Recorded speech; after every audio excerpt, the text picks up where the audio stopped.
Holly. Yeah. Brad. Yes. Theme song. You just got well, actually. Pow, pow, pow, pow. What the fuck? That was weird.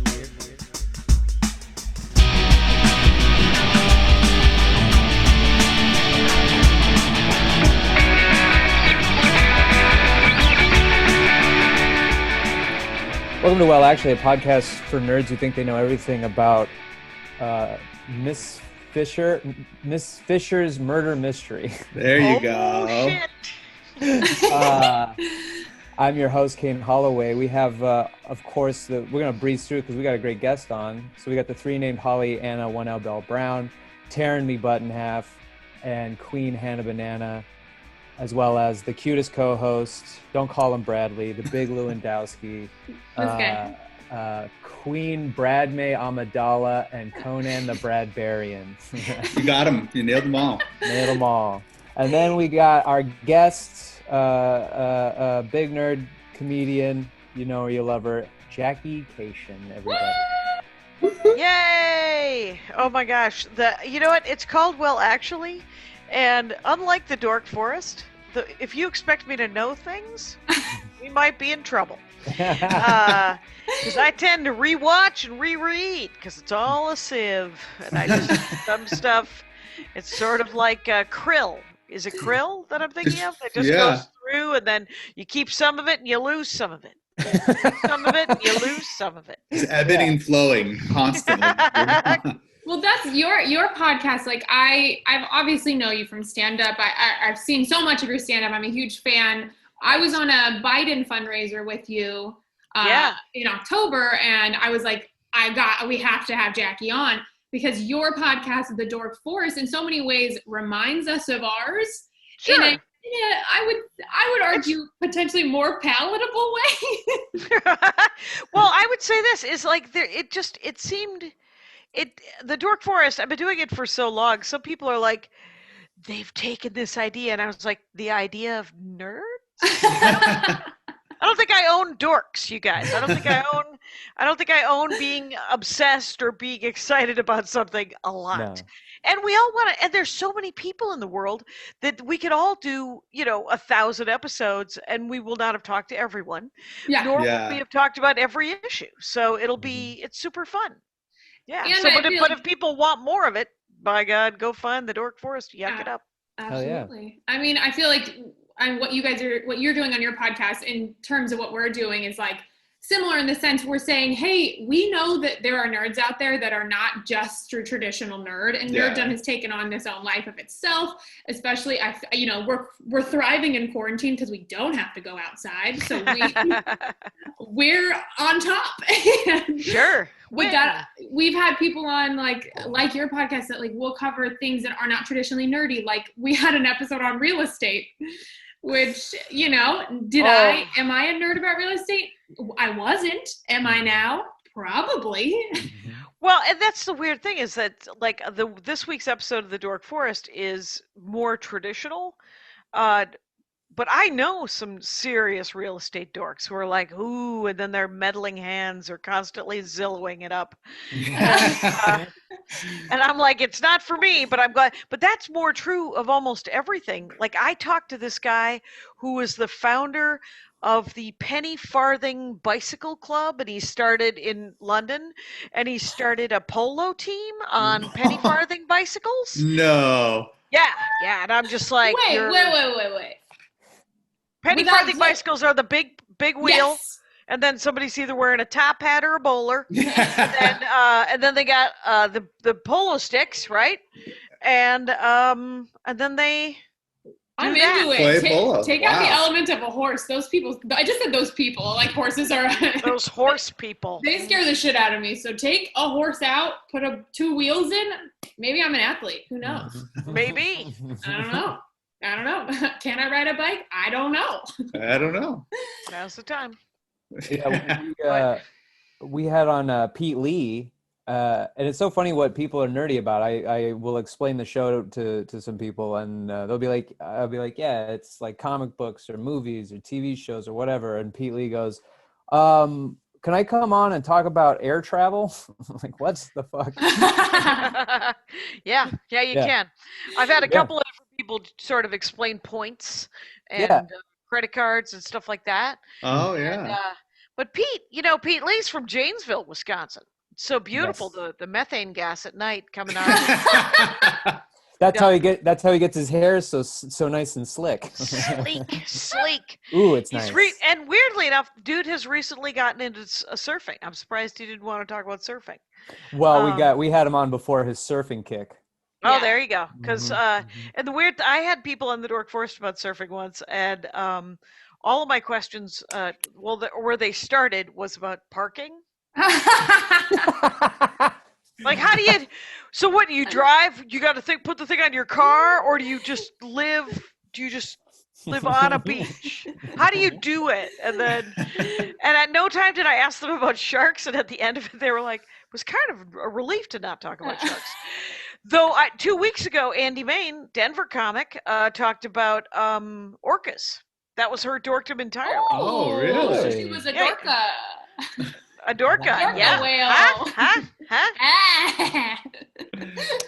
Yeah, it's. I feel like surfing wise, my questions would be like, so like, how many ways can one use a surfboard? I'm like, wow, I don't know much about surfing. Right. You could picnic on it. Is it nice? And so yeah, it's but it was good. It was I mean, everybody. And if somebody comes on and talks about the same thing, they have a different take on it. Yeah. So, so it's kind of even more fascinating. Like, I did 2 back-to-back episodes about the Hallmark Christmas movies, one with Jen Kirkman and one with my brother Russ. If ever there was a topic that could do 2 back-to-backs, it's the Hallmark Christmas movies, right? Wow. It was, my brother Russ is an econ professor and so enjoys the Excel spreadsheet a lot. And so he had an Excel spreadsheet about like who's in them and what the ratings were and who the actors were. And it was pretty fantastic. And then Kirkman came on and she was talking about the plots. Like another thing that you wouldn't think to leave out that your brother did. Right. Well, because I was trying to get him. It's a great. I mean, I want to have him back on, quite honestly, because one of his other dorkdoms is this thing about he loves to find out how people actually made their money, especially in Hollywood. Right? Oh my God. So Larry Waggoner, who you may know from old sitcoms and like Love Boat or Love American Style, I forget what it was, but he was a recurring, and he's a beautiful haircut. That's what this guy was. He was like 6'2" with the wavy. The dude was just amazing haircut, and so he created in the late '60s, early '70s the trailer. The I'm going to my trailer. He created it's something called Star Wagons. That's the big brand owned by Larry Waggoner. No way. Yep. So that's that guy, and so that's just one of easily like 35. He'll call me up and he's just like, "Did you hear about this?" I'm like, "I'm about to. Let's hear it." And, I always think about when I go on my runs in the neighborhood. I like the urge inside my body to scream at someone when they're outside of their own home to be like, where did you make your money?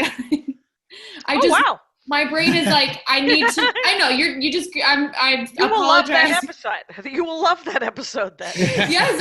Because my gut is like, especially in Hollywood, if you have a foundation in Hollywood, I'm like, where else did you make your money? It's not what you're presenting yourself as. And I want it to be transparent so bad so I don't feel bad anymore. When you Zillow, we will like Zillow houses, and it's like, oh, a 2-bedroom, 1-bath in Van Nuys, $2 million. I'm like, who has this? Unless this is passed down from your family, who's buying this?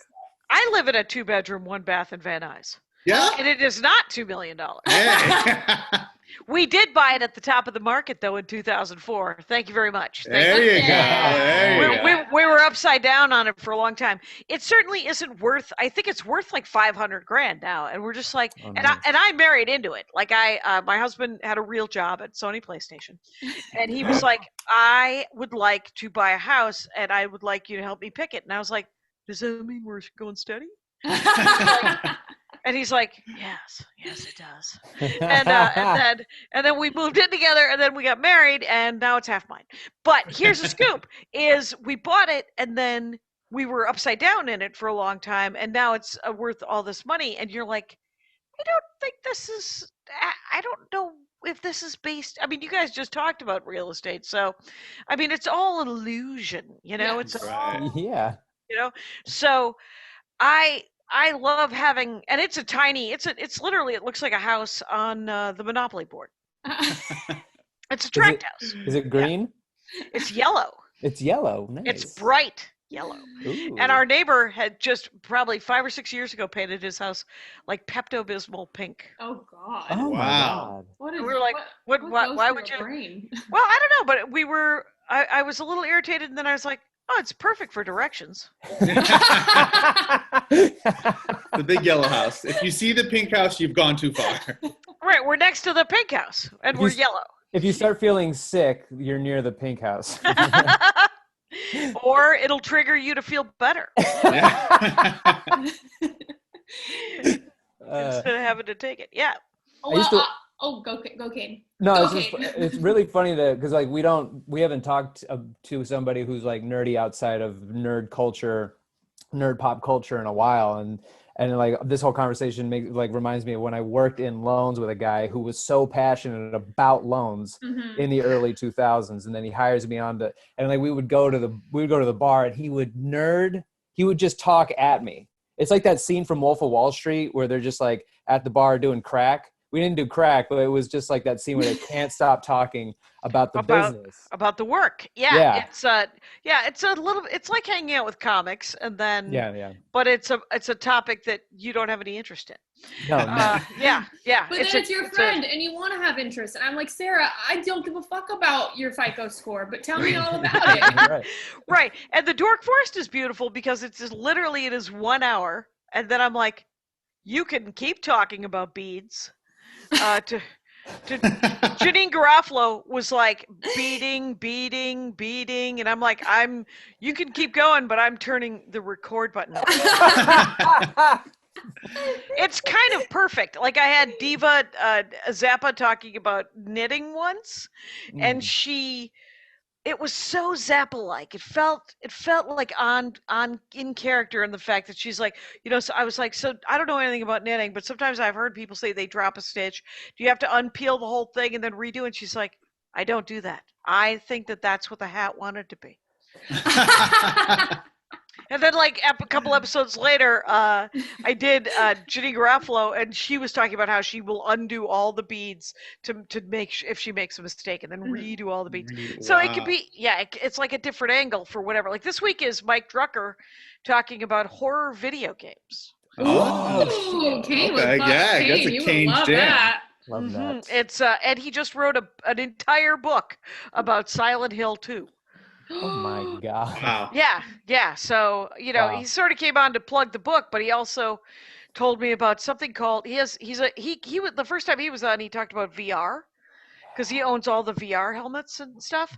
And there's a game called Duck Present, but it's essentially, it's a VR horror game where you are a kid in a VR world where you are playing Duck Hunt. You're playing Duck Hunt, and your mom is in the kitchen, and you're in the game. You're playing Duck Hunt, and then all of a sudden you don't hear your mom anymore. There's silence, and you know someone is behind you, and you're in a VR world. What? And he's like, it is incredibly hard to turn around. Oh my That God. is awesome. I don't understand how people do this to themselves. I was like, I will listen to this. I will never play this game. No, not ever. Oh my God. I so had that. Fuck. I want to listen to that. I want to play that. But I was playing Resident Evil 7, and I walked down a hallway and there's no way out. So I know I have to turn around, but I have to get something first. Right. And as soon as I get the thing, and it's like on my character now, all of a sudden the music's like, and I'm like, I have to turn around. I don't want to turn around. And I'm not even in VR. I'm just holding the remote. Oh, right. I don't want to do this. And as soon as I turn around, I see these two little eggs. And I know it's like, I don't know if it's like a haunt. I know it's a It's like there's this little girl that's like haunting the house. I don't know if she's a ghost or what she is, but I know her name is like Annabelle or something. She's something, and I'm yelling at her. I'm going, Annabelle, yo, come on, man. Please don't kill me. Please this don't town is killing me. What are you doing to me? And, yeah, he talked about Resident Evil a fair bit. Oh my god. So yeah, it's a great episode. The best episode I think in the last 6 months, and they've all been quite good. And you could always just Google Dork Forest and either your favorite comedian or your favorite dorkdom, and you might come up with some gold. But whatever it is Guy Branum. Yes, I yeah. love him. Have you guys had him on? No. You should have him on 7 times. 7 times in a row. I would have him on all the time. But the first time he did Canadian politics, he's been on several times. But the last time he did a family in Great Britain from the 30s called the Mitford Sisters. And it's 6 siblings whose their dad every morning was an earl, and their dad every morning would pick one of his 6 kids, and he'd make the other 5 hunt them. Oh my! This is real. That was real, and they grew up, so they were a little wackadoodle. One of them grew up to be the Duchess of Devonshire. One of them grew up to be a professor at Berkeley, UC Berkeley, and taught Hillary Clinton law. One of them dated or was the concubine of Adolf Hitler. No. Oh man, it was way. going so good. Yeah, we found the black sheep of that family. Oh my God. And then one of them, I mean, there was trouble. Anyway, So the Mitford sisters, they survived the hunt to grow up to be complete wackadoos. And some of them were fine. Well, you started off as a radio show before a podcast, right, for Dork Forest? Yeah, it was called Dork Forest Radio when it was. So there's like 200 episodes on Blog Talk Radio, so buried deep in the internet somewhere from 2006. But I will say that I went through them in 2016. I went through the first 200 episodes and sort of picked the 17 best ones, and I put them for free on my Bandcamp. Okay. So they're just, if you go to Dork Forest Bandcamp, whatever that would be, you'll find several things, and including 17 free episodes from when it was called Dork Forest Radio. Cool. I like this idea that you've had 13 years ago has spawned into so many other iterations that, yeah, one could be like, oh, so many people do something like that. But like you said, it's not like that. You had that idea. Someone else had that idea, potentially slightly different separately. Yeah, and every conversation that you have with someone about what they like is entirely unique. Yeah. And my favorite thing is just if there's shows that are sort of that celebrate whatever your dorky thing is, your nerdy thing is, as opposed to making fun of, like my friend Carmen Morales, she has a podcast where you shit on something, where she's just like, I fucking hate that. And I was like, well, that is something that is also in the zeitgeist. People want and it's very popular.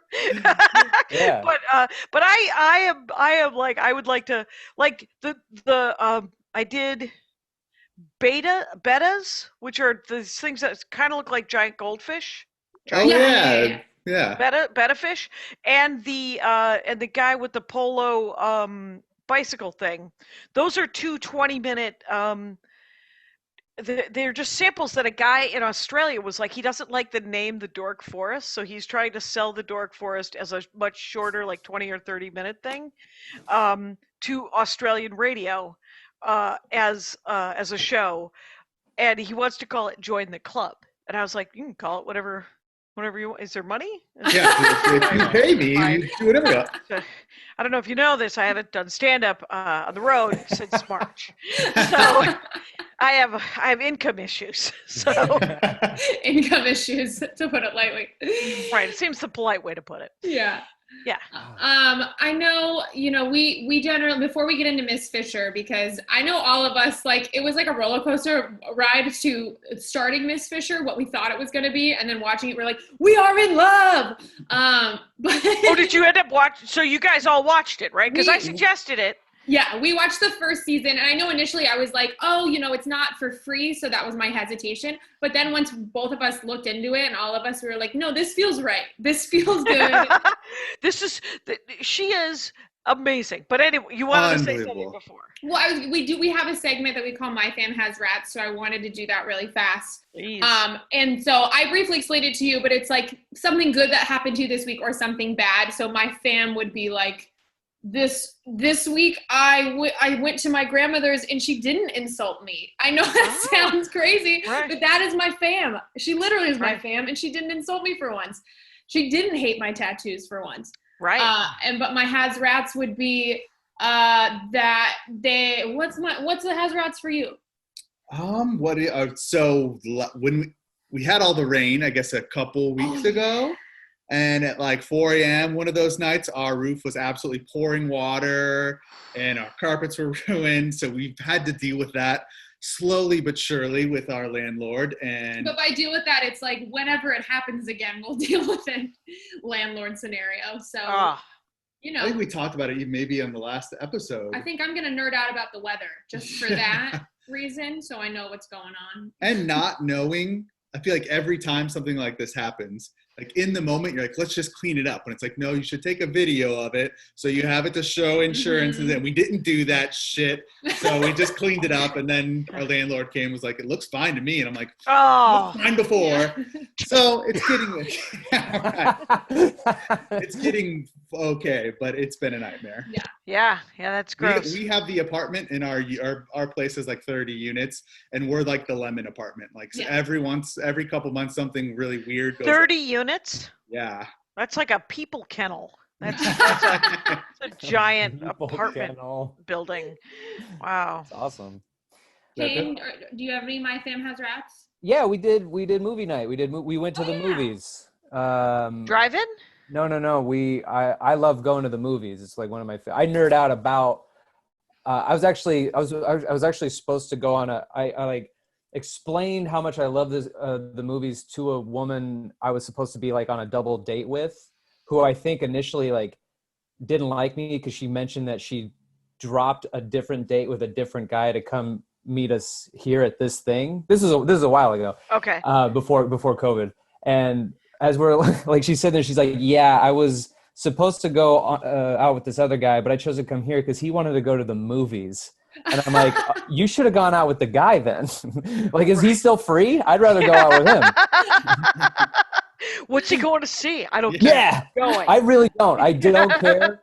And so I told my friend Gia about this, and then I was telling them that I wanted to recreate it with like all the trappings. So I wrote a sign that says concessions, and then I got a bunch of snacks, and then I got I got some name tags, and I wrote the theater ticket kiosk guy. So I would go to the movies with them and also play the ticket theater kiosk. Right. Guy. Yeah.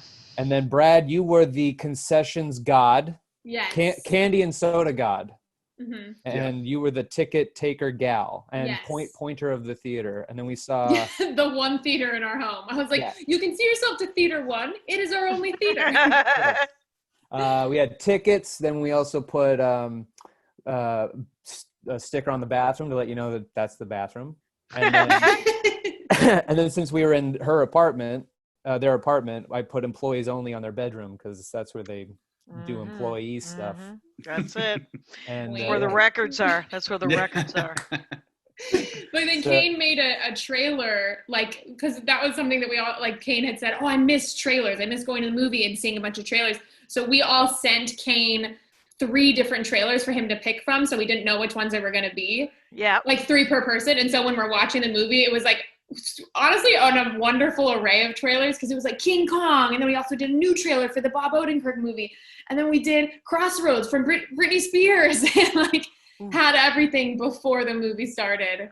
It was so fun. That's super fun. So did you guys do this over, or did you? Are you guys in a sort of a? Are you we in a see pod? Each other because we do our podcast normally. Us 3, so we see each other. But it really did feel like a night out. Which is huge right now. Yeah, seriously. That's the last movie we went and saw was a was probably back in October. We saw New Mutants at the drive-in in Oh, our no. neighborhood in Van Nuys, which What? I just bought it. Can't wait to get it and see it in the dark. In Los Angeles, they put it on the side of the wall, but you're just like, yeah, I sort of see. So we had good rats. Here's Yeah. today. Andy and I we're getting a dog. We're gonna get. Oh, yeah. I've never had a dog before, and so we called the Van Nuys Pound, and you can't go meet the dog. You just have to pick one. Oh, On the Wow, really? that is a brave move. Right. So I was like, "This is my first dog ever. I'm 100 years old. So please, no puppies, nothing that I have to socialize." And I mean, it can be a little twitchy because it's a pound dog, but it's got to be, it's got to be like and all they have at the Pound, of course, are pit bull mixes and Chihuahua mixes, right? Right. And so we got a Chihuahua mix because smaller, and just did an effort first dog, small. Of course, I would like Lassie, but it's going to be, I'm going to love any dog. I'm going to love it. And so you don't have it yet. You picked it out. Friday. It's not, oh, shit. I know Oh, it. my God. That's exciting. Do you have a name? Or are you just going to keep the It name? has a name, and it's Gordy. Gordy! Ooh, Hey, that's a Gordy, good- pretty yeah. good. Gordy. It's a good name. Yeah. It's always Yeah. bothered me when people change their dog's names. Like, if the dog is old, so, a couple years The in. dog's like 6 or 8 years old. Yeah, Yeah. why would you change it? I once met a person that they got their dog, and I was like, oh, cute dog, what's its name? And she was like, oh, it's new. Its name was Paprika, but she said its name was Paprika, but I changed it to Pepperoni. And I was like, I guess that works. Yeah, at least it's Right? the same sort of, like, whatever, man. Yeah. That's Same cool. sounds. That's the best that's the best what one would want out of COVID right now. Get a dog. Right. Get a dog. Right. First time getting a dog. Probably should have got it last March. But so be it. There you go. Yeah. All right, guys, should we talk about Miss Fisher? Because I know Kane is in love with Miss Fisher. I know. I'm in love with Miss Oh Fisher. How my can you God. not? How can you not be? She is good at everything. And that's when we first started the show, season 1, episode 1, I was like, I have been wondering ever since I saw the Babadook. Like, this woman is incredible. Essie Davis is the lead in the Babadook. I don't know if you guys have seen it. No. And her performance is unbelievable in that movie. It's a horror movie, but it's really more about, yeah. I thought that was a licorice, and I was like, what's she doing with that? I was going to write it down, but then you said it's a horror movie. Is it super scary? It's a little scary, but it's really actually more of like a commentary on how people deal with grief. So it's really awesome. So it's really fun. It's really So maybe uplifting. You're Let's gonna go love back it. to Miss Fisher. Let's just go back to Bryony Fisher, our hero, and who can speak 5 languages. She can fly a plane. She's an acrobatic. She has a gold-plated gun. The gold gun. Oh yeah, God. she has no fear about being a magician's assistant at a carnival with knives being thrown at her when she has no experience doing this. Oh my God. She is incredible. She is a lady detective, and I love that her counterpart is I've never heard this. I didn't know this was a thing. Detective Inspector. Jack Robinson. Jack Robinson. What a heartthrob. Of just normal-looking actors, by the way. So many normal-looking humans in Australia getting work. That's because we get all the crazy good-looking ones here. Right. I'm sure Liam Hemsworth would be like, no, I would love to be on that show. Not yet. Yeah. We can't have a Hemsworth on here. This is going to ruin our credibility. No, unless underneath his beard he's got the most indented butt chin you've ever seen, like the first episode. I'll never forget that man's butt chin. Do we remember this butt chin? First episode, Miss Fisher. The dancer? The dancer in the... the Russian... The tango, yes. It was so much. You could like... You could live in there. Yeah. Yeah.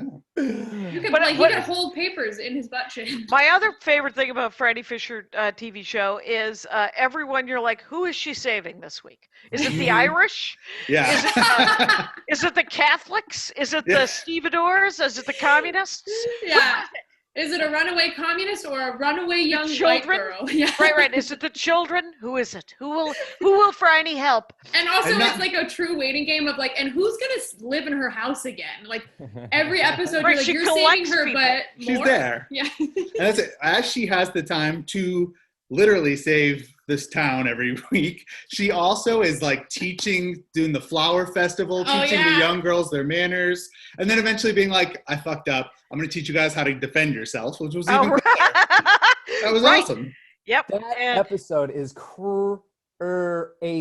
That one, the flower festival one? That is it is, first of all, like a few episodes before that, she fucking solves a crime that involves a ghost. And then when she walks out of the theater, she meets 3 guys outside fucking having a kung fu fight. And then she ends up sleeping with the main guy and then helping him with his wife in a later episode. And you're like, what is this lady's life?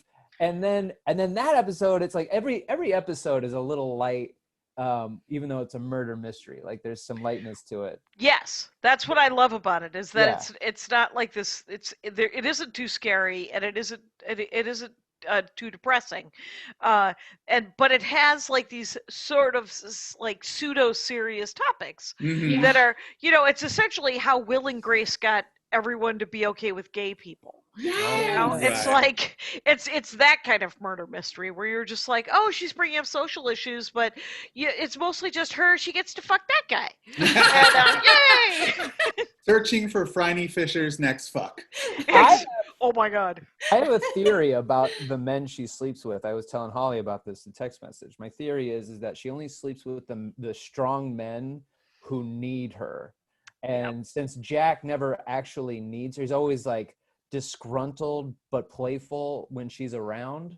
That's why they never, so far as far as I'm in the show, there's no, like, I mean, they fucking better.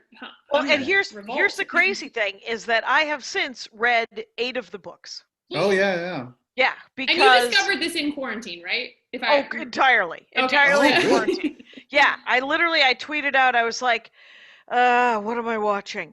And so someone goes, you should watch this, and I'm like, yes, I should. And then I just kept buying seasons. I'm like, I have $7. Let me I can do this. And then one of my fans sent me the first 3 books. And then I bought 4 more books, and then I couldn't find other books, and so I bought them on Audible with my brother's credits. And he's like, what is this? And I was like, listen to it. And it's interesting, the discrepancies, like they sort of pull from the books, and you kind of know who did it, but the books are kind of a deeper dive.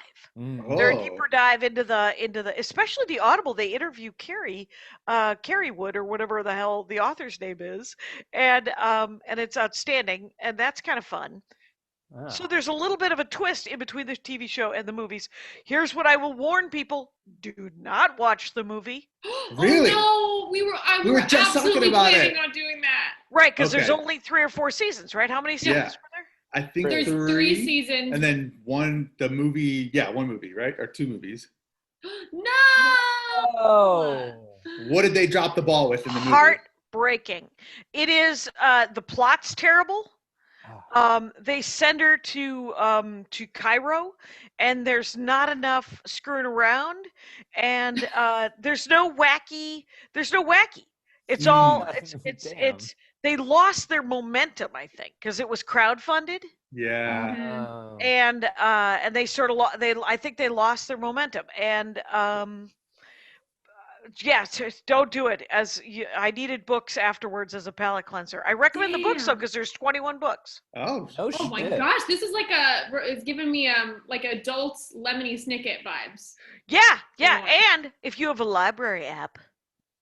I don't, but I will, because I trust your apps so far.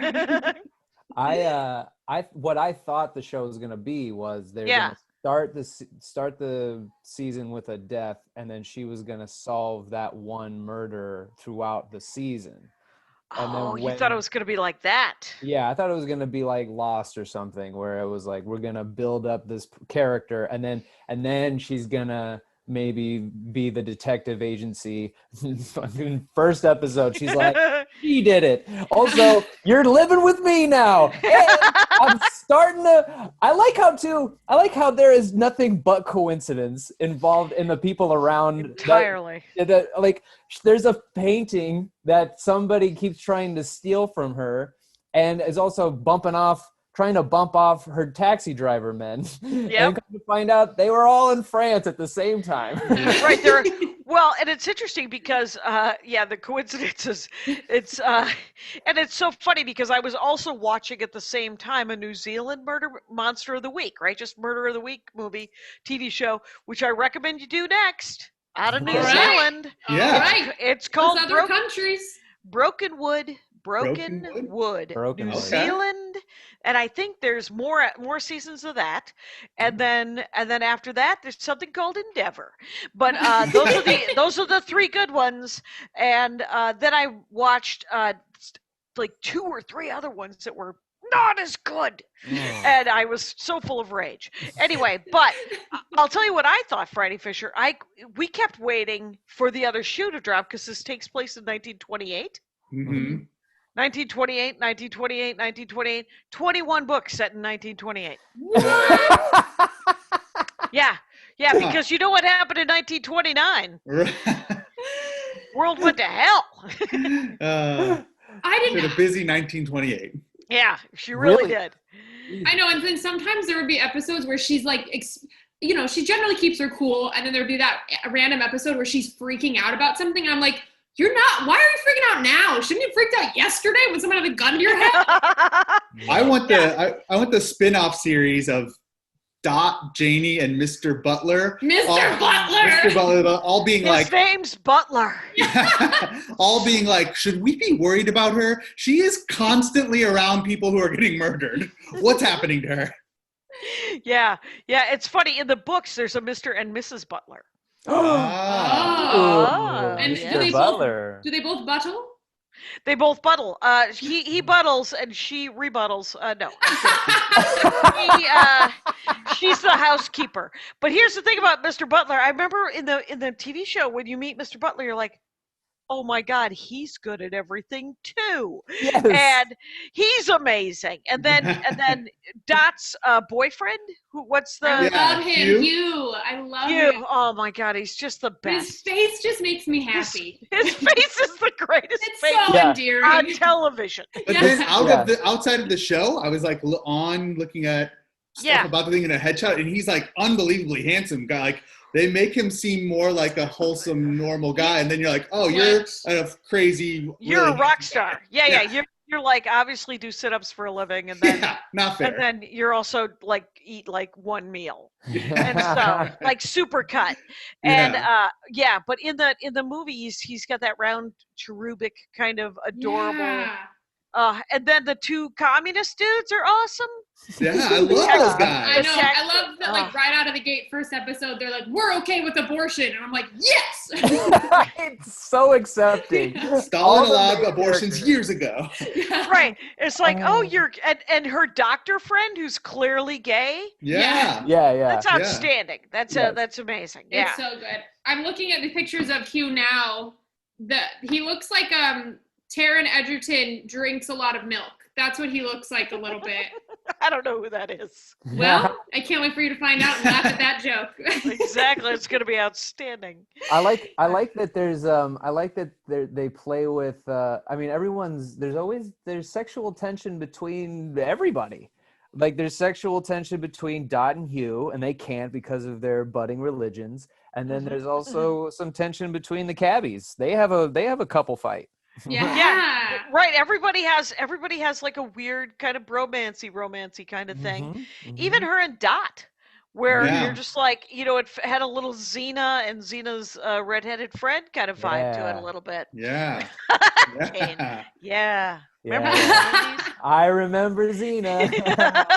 Warrior princess. There was one of the we watched, full disclosure, we watched the first season only, just so we can make sure to watch something in the time frame. Yeah. We also did purchase for 1 month so we can finish the show. But there was one episode in the first season in which Cease and Bert, which the two commie guys, offer to go help Miss Fisher. Like, we're worried about you. We don't want you to go there alone.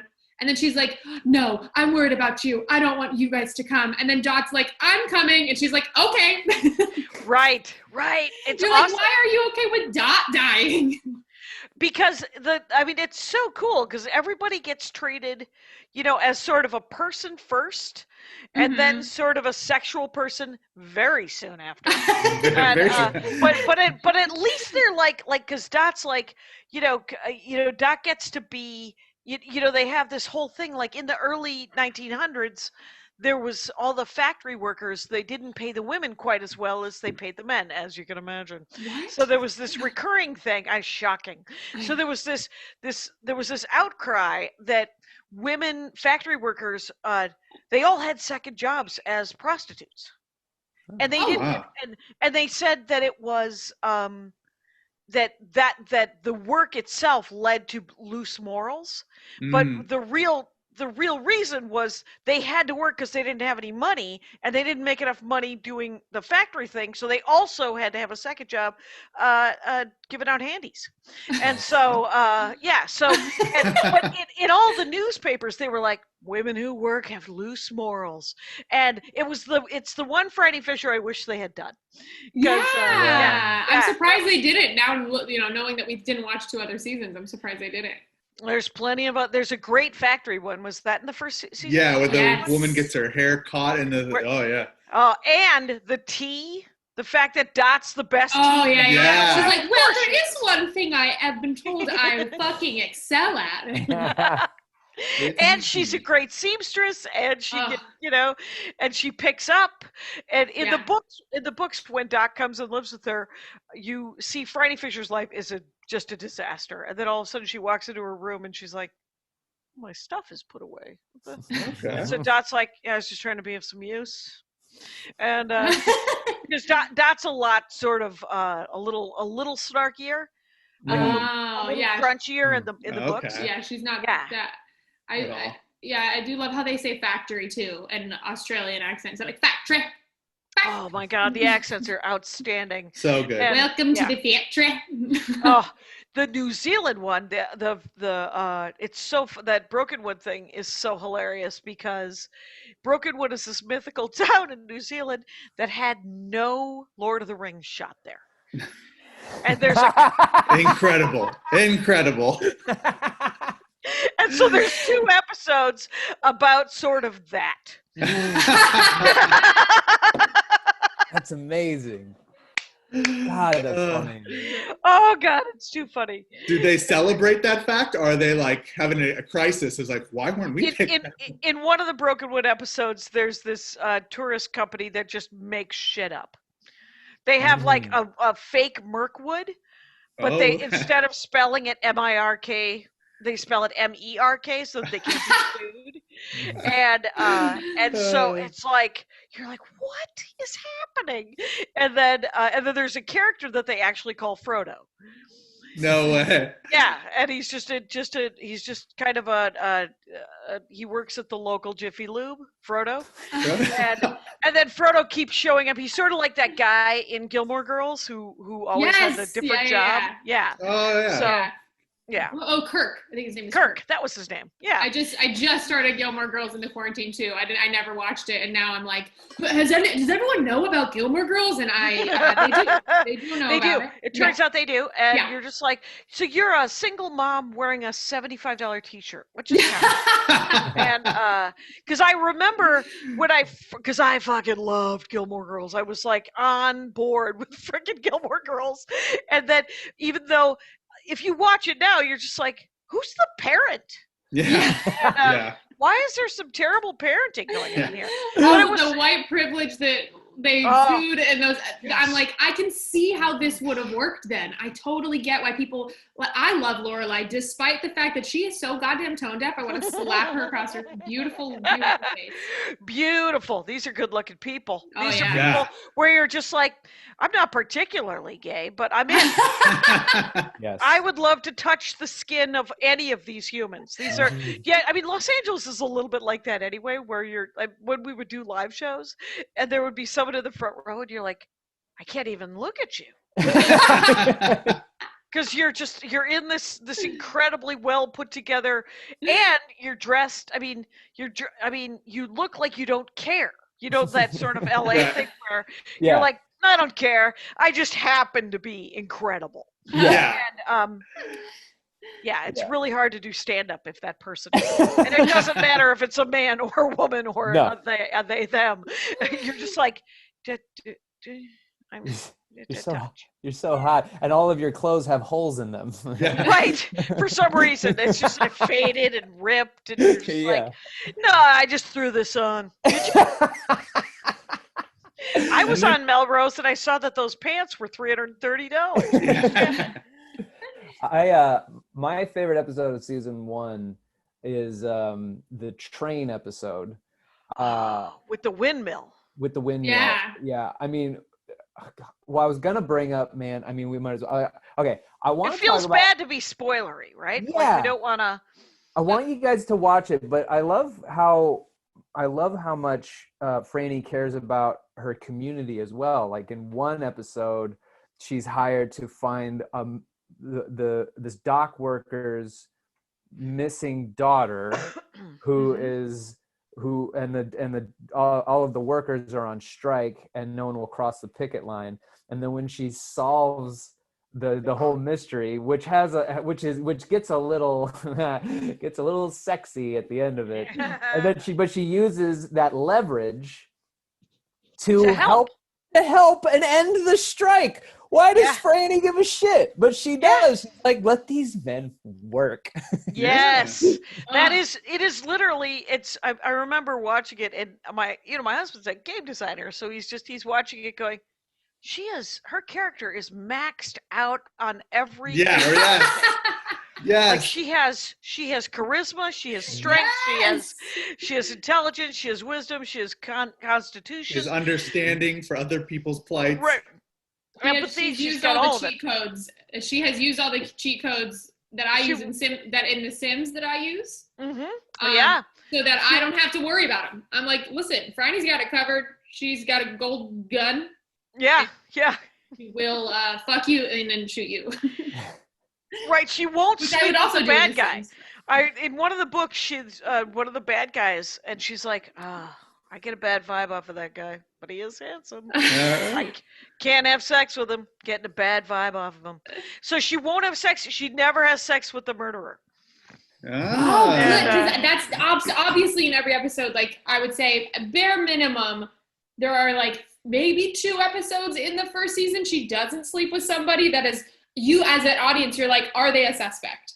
But I was waiting for that to happen. I was waiting for her to get caught up with the murderer. That's interesting. Never happens. Well, let me tell you that she's not going to make that kind of mistake. Yeah. It's not going to happen. It's not her. It's not that. That's not a Franny Fisher. Yeah, no. She can be frazzled and like needing to get out somewhere, but she's going to put some earrings on first. She's not dumb. Right. And there are like as much as there are like ridiculous coincidences at times or like some on the nose things. There's like really beautiful moments in like when they're first talking about the orphans that are kind of running amok, and she's talking with Jack Robinson, and she's like, "Oh, I can't stand kids. What about you?" And he like gives the subtlest hint that he's tried to have kids with his wife and they weren't able to, and you're like, "Oh, that's like." You resonated so well. He was beautifully delivered, but like not much, like just that one thing. Then you don't even find out till a couple episodes later that he is married but separated and all that stuff. Like there's some really great nuance in there too. Yeah. It's got some real depth that that is just a nice surprise. And that's why I think in quarantine it's been my favorite thing. And the circus book, the book based on the one that's the circus one, is kind of amazing. Oh. And kind of such a better, because she's got 2 lovers in that one. Oh, yeah. Ooh. One's a circus guy, one's a carny. Oh, shit. And how Those are they people- different? I'm not sure. They don't talk to each other. I don't know if you know this. I don't know if you know this but I think in the end, the carny and No, I thought for a second that the carny and the circus guy did it, but they do not. I believe that's a mystery solved. I believe she bridges that gap. I Of believe She course. does. Sharks and jets. I think that the farmers and the ranchers eventually become friends. So, Oh Jesus! One of my favorite moments on the show is when she's at the. There's the thing. I was also texting Holly about this. It's like the amount of times this lady knows the person or is there at the moment that the murder happens. Wouldn't Jack at some point go, "Is it her?" You would think. But you would think that, but then I think about like I lived in Minneapolis for most of the 90s, right? Mm-hmm. And it turns out that I know almost everyone in Minneapolis. I'm like 2 degrees of separation, 2 or 3 degrees of separation from everyone in Minneapolis. And Minneapolis is not a small city. Yeah. So if you think about it, she knows all of the fancy people, right? Because she's fancy. Yes. And then she knows all of the working class people because she's got Sess and the other guy.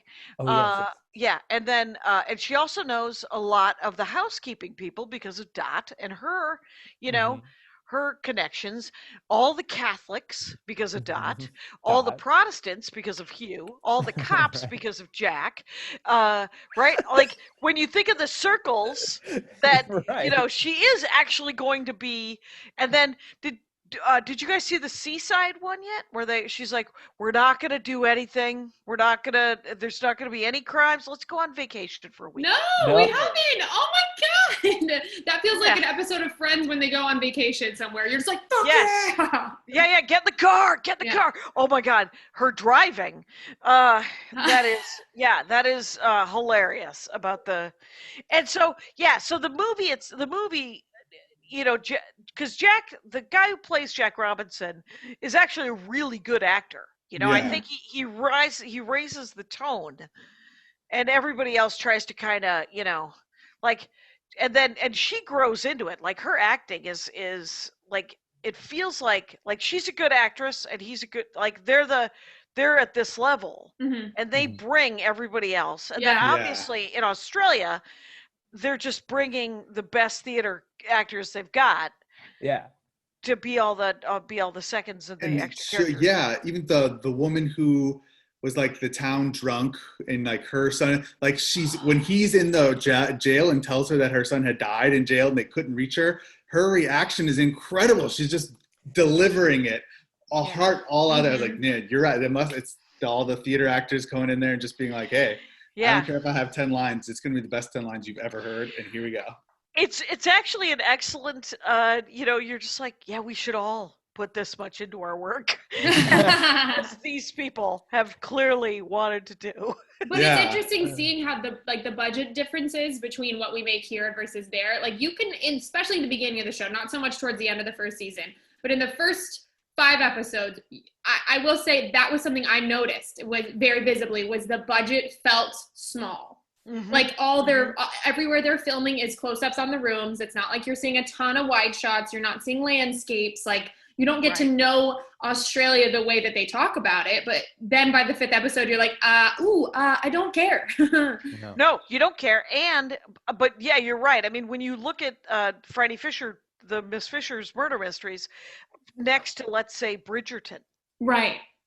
And you're like, Bridgerton, they were clearly just like, whatever, here's enough money to have carriages and horses and costumes and trees. I mean, for people to and trees. Yeah. And but like orchestras and the music budget alone. Right. I mean, it's just Doesn't Julie Andrews narrate it too? Oh, is that Julie? I think Julie Andrews is the narrator of Bridgerton. I just found this out. I've never seen Bridgerton, but in a weird way, it just on a simple level, it feels like Franny Fisher. Without her, would Bridgerton? Maybe? Let me tell you about Bridgerton, is that Bridgerton is ridiculous, and Shonda Rhimes stuck the landing. This thing it's a historical romance novel.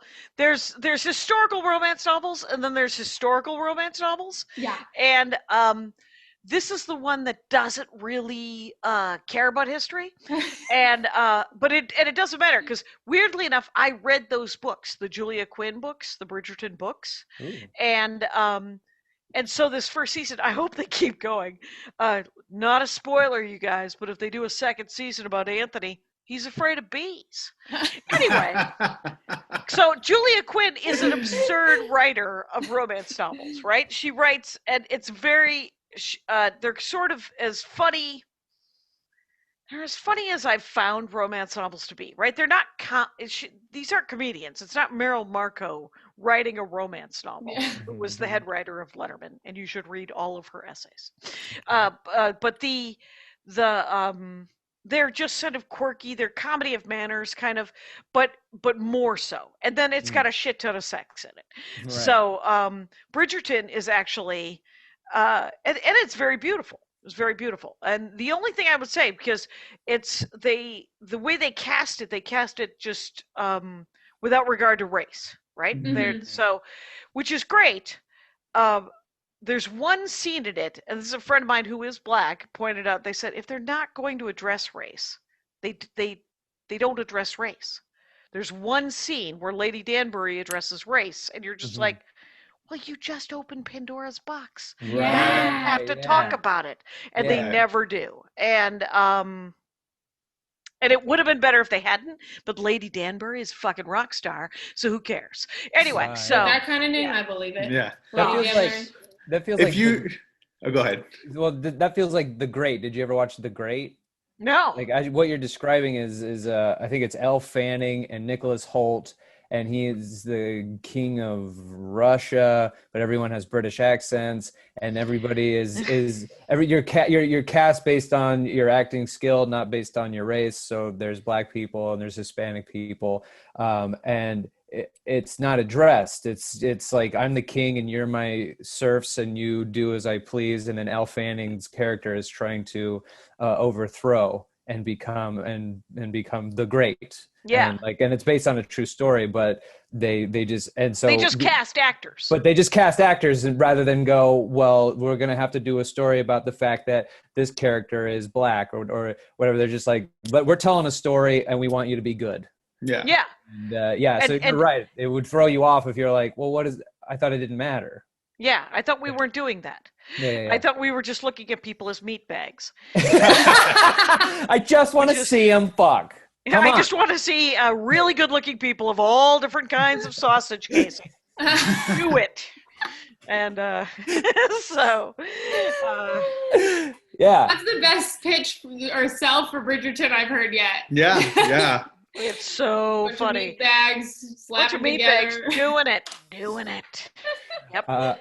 I thought there would be more lurid sex in Miss Fisher, but there's not. It's all very tasteful. I don't need it. Yeah, they close the door. She closes the door, and then they wake up and they're under covers and stuff. So it's kind of great. It's just like I don't mind that. It's sort of like a good horror movie. Well, sometimes you create the terrifying thing. You don't need to see it. Right. As opposed to and I liked Bones. I was on the road for a long time. 3:00 in the afternoon, they showed Bones. Back. So I've seen a lot of Bones. I've seen a lot of NCIS. Yeah. I don't know if you know about the USA Network's programming from 3 to 6, but it was that. Hey, characters welcome, right? Yeah. Right, Monk, Samo. Yeah. Bring it on. Yeah. And so, but in Bones, there became this thing in the early 2000s where they could make dead people look super real and super gross. Brokenwood has a little more of that. But Franny Fisher, you're just like, it's not that bad. I will say that the whenever somebody gets sucked into a threshing machine or one of the factory, you're just like, they do excellent work with sound effects. And I'm just like, I don't need it. Yeah. I'm like, just because you can make it look real, I don't necessarily personally need you to do it. I love the little dynamic of the coroner who's also like, you can't be here. I don't know how many times I have to tell you, you are not a doctor or a police. Like, too bad, I'm here. Oh, I love the coroner. The coroner in Endeavor is really good too. Anyway.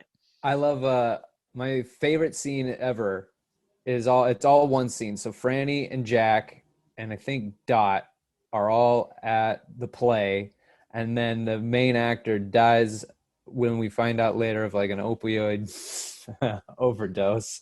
And then right before that there was a ghost, and right after you see the ghost, Franny is hired to investigate the ghost, and then the guy dies, and then they talk about what they need to do, and then as soon as she walks outside, 3 guys are having a kung fu fight, and an axe gets thrown by her face, so then Franny takes the axe and then throws it at them. Yes! And then she goes and has dinner with a stranger she just saw in a kung fu with an axe. It's fuck, and then she fucks that guy, and you're like, "What is happening?" That's the best, coolest show ever. See, and I'll tell you, like that.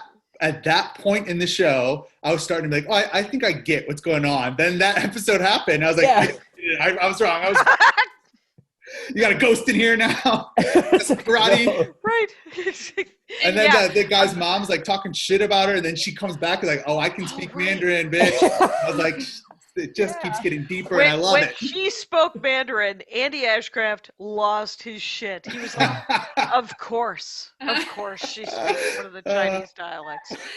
And and it's the Melbourne Chinatown. You know, there's always a Chinatown. And then was the jazz one in the first season? Yeah. Yes. That poor woman who had to do a southern accent. And I was like, that is a road to hoe, my friend, but it's better than my Australian accent. Absolutely. Oh my God. Holly was like, "What is going on with her accent?" As we're on the couch watching it, I'm like, "Oh, she's an Australian woman trying to do a deep South New Orleans accent." New Orleans accent or whatever. Oh yeah, I she's from Virginia. Yeah. I just love it. I would say, I didn't even see it as a problem. At first I was kind of like, oh, that's accidental. But every episode someone was like, there's poison again. It's just always poison. I don't understand why no one can control the poison. No one can control the poison. No How poison could you? control. If you can grind up some flowers from your garden, True. you got poison. True. That one's even crazier. I love that one where she's like, she's gifted poison flowers from the brothers. Well, oh my God. And that whole thing where the woman who they think did it, when they put her in the cell and she's sitting there and she's like very stoic. And I love that scene where she's like, I really love that acting of this woman she's like, "You showed no remorse as that man lay dying, seizing on the library floor." And she's like, "Just because I'm not breaking down, you have no idea what I'm feeling." I was like, yeah, whoa. This is really deep. Stuck the landing. Yeah, really great. Well, Jackie, I feel like if there's anything else we all want to say about this show, because we're going to wrap up, but I love this show. I'm so happy that this really beautiful happenstance happened, that we got to watch it. I'm also very grateful to know not to watch the movie. Okay. Because I love Franny and I don't want to look at her differently. I know it. And I bought the DVDs for a friend of mine and they haven't watched them yet. And I'm like, just give them back. Yeah. Why don't you just, no, you're not going to, then I'll have them. I'll get to just watch them whenever I want with my DVD player because I'm 100. Yeah. That happened with Arrested Development. I gave it to a guy and then he wouldn't watch it. And I was like, watch it or give me them back. I'm serious. Yeah, I'm dead serious. You don't get to appreciate For us, every single time I buy a DVD set, it goes on Hulu the next day. And I'm like, okay, why do I own all of Freaks and Geeks if everyone's going to watch it? But I'm okay with it now. I've come to terms. Sweet. I'm pretty psyched about New Mutants came yesterday, so I'm looking forward to seeing that in the dark. Yeah. I'm excited to find out the differences of dark versus light. for mutants. It's like an 80s horror. It's like that's their trope for this New Mutants. The New Mutants is a Marvel property, but it was done by Fox. So yeah. All right. Well, Kate, do you have any last thoughts on Miss Fisher, everybody? We fucking love her. She's our new queen. I'm in love with her. I love the character. She's wonderful, and I want her to save me from some sort of or solve my murder. Either way. Yeah. Either way.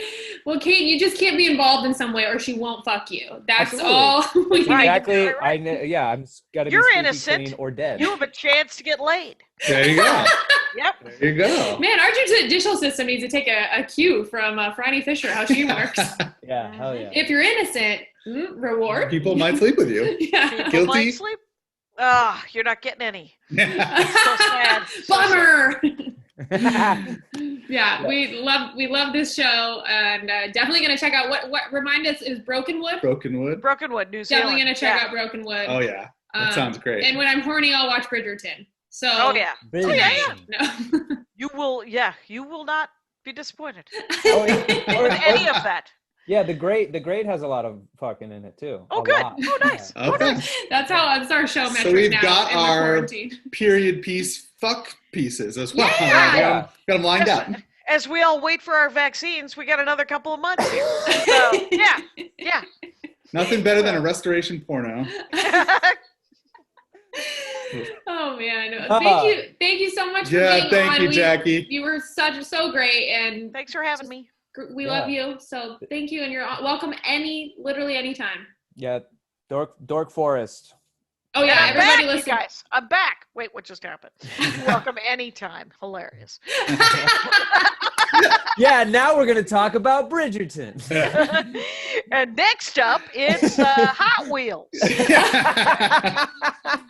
That was Holly's favorite as a kid. We could do that. I could we do could that. do it. I could do it. Oh. Shit. Hey-o. Oh yeah. Oh shit, the slime.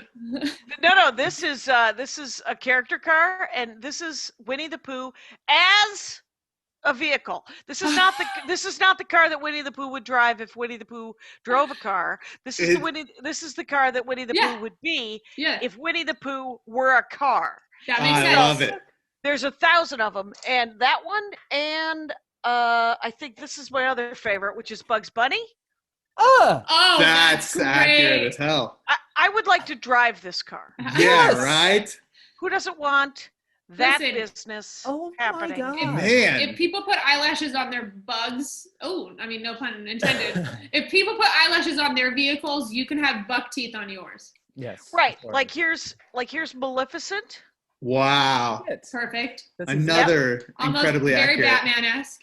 There's Wonder Woman in her 1984 costume. Love Absolutely. that. That's either Wonder Woman or Coke Lord's car. There's could be both. There's Captain Marvel, but the crazy ones, literally, and I only have these because they are the overflow from Andy Ashcraft's collection, of which like this is the Mandalorian. Perfect. Oh, wow. Whoever designed these is spot on. Yeah, right? They're having the time of their lives. Yes, truly. Like, this is Princess Leia. Oh my God. Oh, that's Absolutely incredible. thriving here. Here is Luke as in Return of the Jedi when he goes into Jabba to fight Jabba. And then this is Han Solo in the movie Solo. I love that they're all like not just the characters, they're those characters within certain elements. It's not like just the movie. There's the Han Solo one of him in Carbonite. Oh. I don't have it here, but it is silver. It's super flat. It's hilarious. Old Han Solo is sort of this car, but just kind of trashed. Yeah. The Boba Fett one is sort of this car, but a different coloring and a different, slightly different. They're just, the detail on them is just epic. It is literally. I did not know this existed. I'm so. Yeah, this is amazing. I can't believe it. They're called Hot Wheel character cars, you guys. Oh, yeah. Oh, yeah. Anyway, TMI. No, that's great. Yeah, where can people follow you? Oh God, we're still recording. Oh, no. I thought we were just talking. Jackie Kashian. It's, well, we can edit around anything you might want us to edit around. Oh no, I don't care. If they want to hear it, they can hear it. So JackieKashian.com. If they sign up for my email list, it's the best way to watch online shows right now because I'm not going anywhere until I get at least one dose of a vaccine. Yeah. Because I haven't lost my goddamn mind. Anyway, so but I do a Zoom show every week. I'm headlining. I don't know when this will go up, but I'm headlining the Flappers virtual thing with and Aaron Foley's going to do 30 too. Ooh. And that's on the 12th, 7 o'clock Pacific, flappers.com. This is probably going to go out next Wednesday. Oh, then sorry about that. that's fine. If they want to see a lot, I mean, if you go to my pinned tweet on just Twitter, Instagram, Snapchat, currently TikTok, because who doesn't want to spend another hour editing shit for yeah. Oh my God. Yeah, so I'm on all the things, and it's all at Jackie Kashian, and it's JackieKashian.com. If you sign up for my email list, which is harder to get on than to get off, you'll know too much. There you go. Love it. All right. Thank you so much, Jackie. Thank you, Jackie. And thanks for showing us the way of Franny Fisher. It forever changed in the best way. I feel like extra nerdy now, but in a good way. Of like, no, I don't know if everyone knows this about Miss Fisher, so I feel like I'm in a cult. This is a new one. It's a new one that nobody knows about. Mm-hmm. Everybody should get on it. Yeah, hell yeah. Thank you, Jackie. Bye. That's it, man. Game over, man. It's game over. You guys can, of course, follow the show at wellactuallypod. You can, interact with us there. But if you want to interact with us individually, you can follow me at Kane Holloway on Instagram or on TikTok as well at Kane Holloway. You can follow me at Holly Brown Comedy as usual. And we'll start doing this at the top of the episode for every other episode, but we're revamping our Patreon. We really want to get more people interested in supporting our show. So if you aren't supporting the show, we have a new review too. Oh yeah, I'll read it. And we're revamping. We're trying to do some cool merch specific to the pod for you guys. We're gonna have different tiers with different fun rewards you can get, including stickers, quarterly exclusive stickers designed by one of the three of us, probably more Holly than anything, but it's easy enough that we can all give a go to it. It's not easy, but we have the means to do that. And also we're going to have like a merch loyalty package for some of the tiers too. So just check it out. And we, thank you to everybody that's already a subscriber. Yes. Yeah. And shout out to Eric with a C and the Allen Brand. Allen Brand. They were the winners of the live show that we did where we're going to give away free prints. So shout out to you guys for always interacting with the show and being great fans.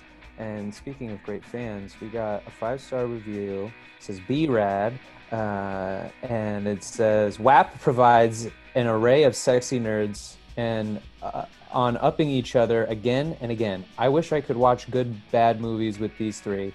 Personal fave is Brad for king of the nerds. Woo! Oh, cutie king. Hi, King amazing. Cutie. King so, Cutie. So Brad, you want to do your thing? Yeah, you can follow me on Instagram at Brad Doesn't Graham or on Twitter at Brad May Amadala. Thank you, Casey Brown. I did change that. That's amazing. And thank you to all you guys who supported us in the live show. We had a blast with you, and for all of our beautiful Patreon people, we love you. Yes, and let's sign off with our best Franny Fisher. Oh, okay. Ooh. I'll start. Shit, I always want to do Australian because everyone else is Australian on the show. Mm-hmm. She would probably say something like, "I've got a gold gun and I'm ready to fuck." she would. You stole mine. That was mine too, so I think we can just end it at that. All right. Peace.